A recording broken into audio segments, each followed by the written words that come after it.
অধিবাস শব্দের এক অর্থ যজ্ঞারম্ভের পূর্বে দেবতা স্থাপন।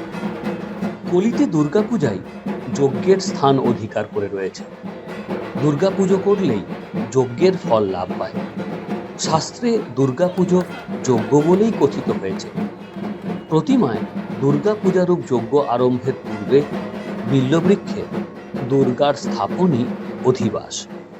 কল্পারম্ভে এবং বোধনে কেবল ঘটে দেবীর পূজা করা হয়, কিন্তু অধিবাসের সময় তদতিরিক্ত বিল্ববৃক্ষেও দেবীর পূজা করা হয়।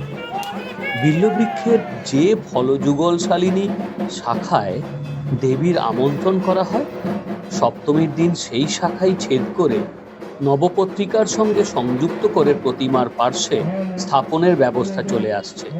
আমন্ত্রণের অর্থ পূজা গ্রহণার্থ আহ্বান।